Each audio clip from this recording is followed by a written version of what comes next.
Good morning, church, and hope that this week you had a great time with your family, whether you did social distancing or just spent some time with them, maybe a phone call or your family that you had here. Just hope that your Thanksgiving was good and that you enjoyed it. And thanks again for joining us this morning. And we are again in the series of the Psalms. We are fast approaching the end of this series, getting ready for a new series in the middle of December. So we'll be talking about that in just a little bit. But today we're going to be in another set of the Psalms this week and next week, the Psalms of the Ascents, and we're going to be looking at that in just a little bit. But I want to begin with this: the scene on Lexington Avenue and 41st Street in New York City was nothing out of the ordinary. Sidewalks teemed with office workers heading home and cars jockeying for position at rush hour. At the wheel of a red tow truck was Gregory McCullough, 23. He had been stuck in heavy traffic for an hour, and as he headed south, he swerved around a yellow school bus and into the center lane. With an M103 bus on his right and an M101 right behind him, he nosed past the school bus and into the intersection just as the light turned green. And the timing couldn't have been worse. At that moment, an 83-year-old steam pipe burst under the asphalt, and a giant geyser of mud and steam shot into the air. All of a sudden, we heard a big boom, said Mario Gaillard, 44, the driver of the M101.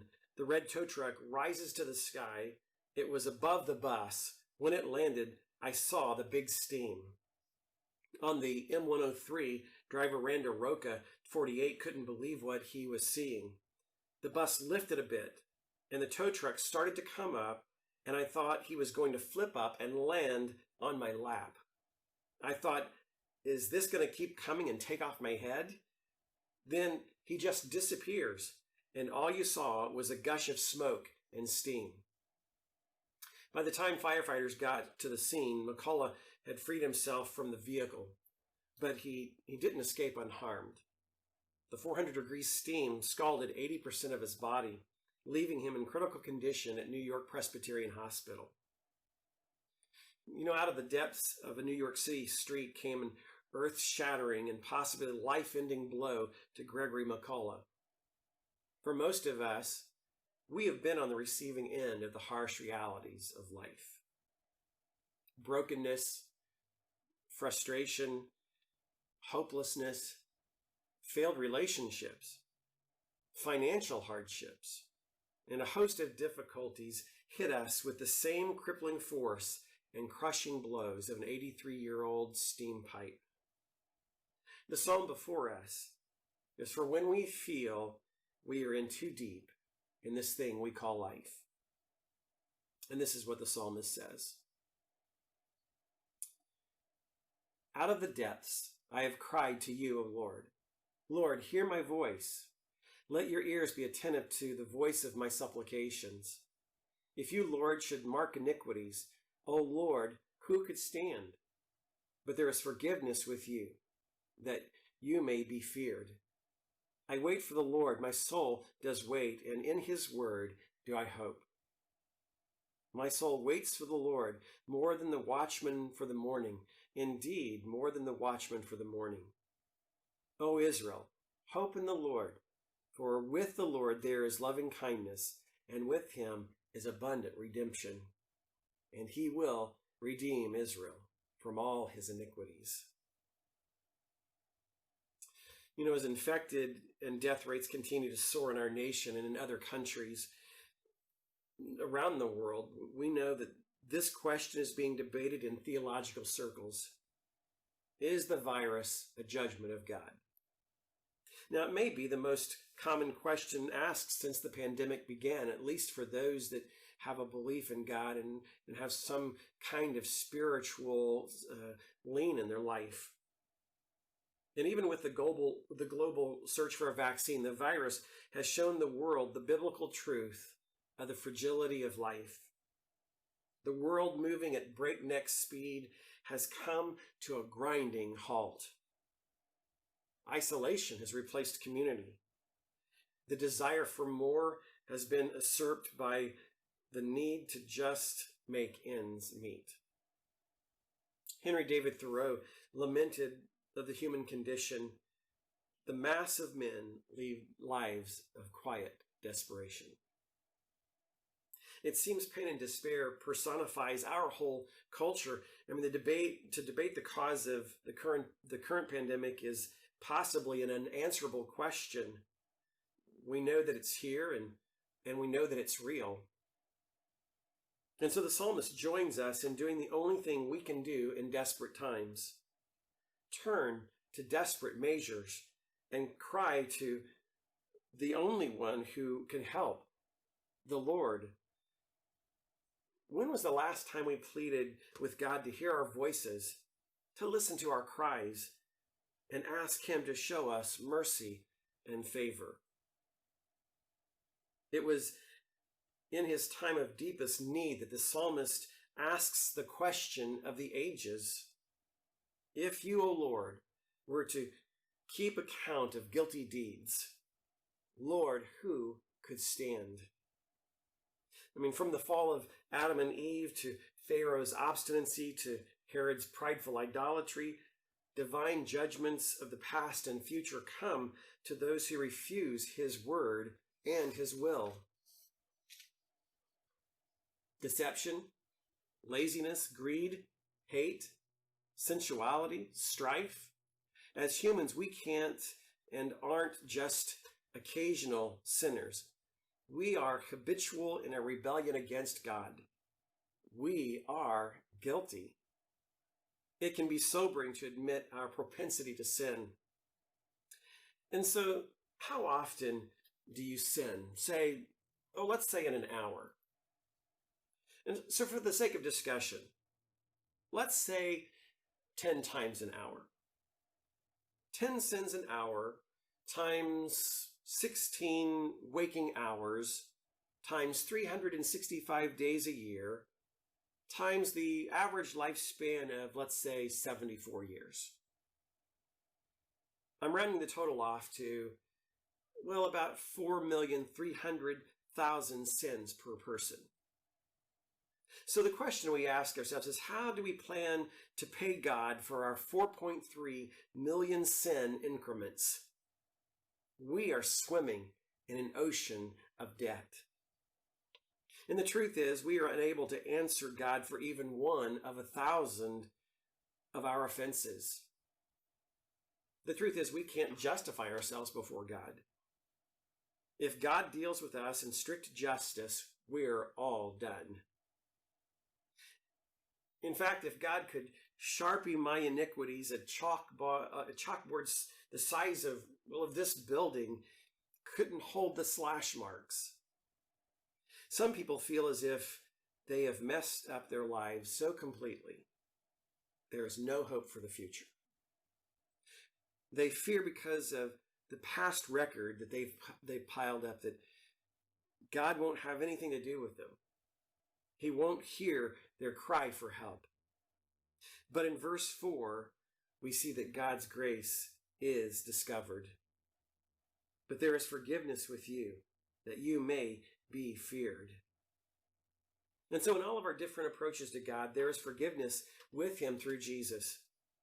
Peter preached, "Of Jesus all the prophets bear witness that through His name, everyone who believes in Him receives forgiveness of sins." Paul wrote, "In Jesus we have redemption through His blood, the forgiveness of our trespasses, according to the riches of His grace which He lavished on us." God pardons the zillion sins of selfish humanity. He forgives 60 million sin-filled days. He got us out of the mess that we're in and restored us to where He always wanted us to be. And He did it by the grace of Jesus Christ. And so our response to His forgiveness is to wait and hope. But we're just not good at it. Don't care how, I want it now. Don't care how, I want it now.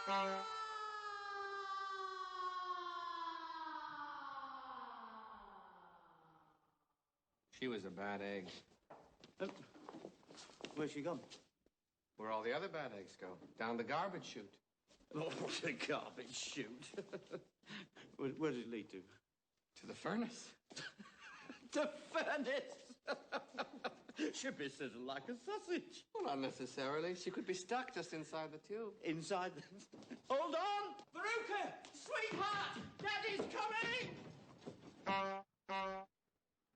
There's going to be a lot of garbage today. Ah, Mr. Salt finally got what he wanted. What's that? Veruca went first. Mr. Wonka, they won't really be burned in the furnace, will they? Well, I think that furnace is lit only every other day. So they have a good sporting chance, haven't they? Like Veruca Salt's, we want it now. The world has programmed us to be impatient. Our economy uses and abuses it. We have easy credit and no down payment, instant pleasure. Our morality reflects it. We think our day of reckoning is a long way off. Every generation is the now generation. We hate to wait. We despise delays. We don't like anything that takes time. We don't care. We want it now.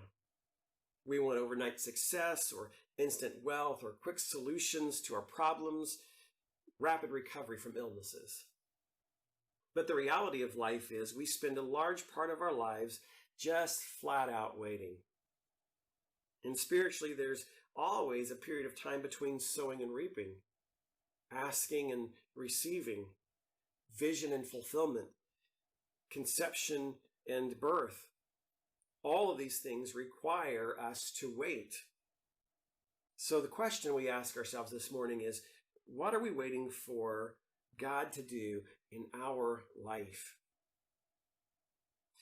And while we wait, this psalmist tells us something that we need to remember, that there is an unfailing love that receives sinners, that restores backsliders, that remembers believers, because God rescued us from the domain of darkness, and he transferred us to the kingdom of his beloved Son, in whom we have redemption, the forgiveness of sins. God's unfailing love and abundant redemption are the grand finale of this psalm and of life. You know, when the famous Scottish missionary physician David Livingstone started his trek across Africa in the middle 1850s, he had 73 books in 3 packs, and it weighed about 150 to 180 pounds. After the party had gone 300 miles, Livingstone had to throw away some of the books because of the fatigue of the men carrying his baggage. And as he continued on his journey, his library grew smaller and smaller until he had only one book left, his Bible. The application of the Bible in our lives should be so obvious to others. You know, I read about 4 pastors who were arguing over different Bible translations. One said he preferred the King James Version because of its beautiful, eloquent English. Another said he preferred the New American Standard Bible for its literal treatment of the text. And there was a third pastor, and he said, I like the translation, the Moffat translation, because of its quaint, penetrating use of words. And then after giving the issue some thought, the last pastor, he said this to his friends. He said, I personally always preferred my mother's translation. When the other pastors chuckled, he responded, yes, she translated it. She translated each page of the Bible into life. It is the most convincing translation I ever saw. And so I wonder this morning if we have the same drive, the same translation in our own life. When people see us in the depths and when we are crying to God, do they see the translation of God working and living in us? In his word, do I hope. Let's pray again. God, we thank you for this morning and for this time and opportunity we've had to, again, look at this Psalm of Ascent. I'm asking God this morning that for those that are listening, that have watched this today, that if there's something in their life that they need to cry out to you, they would do that. And that out of that depth and out of that need, God, that you'd respond and answer them. And then remind us that we need to be patient and wait for you, God. We thank you that Jesus came, and that in this psalm we are reminded that forgiveness comes through you.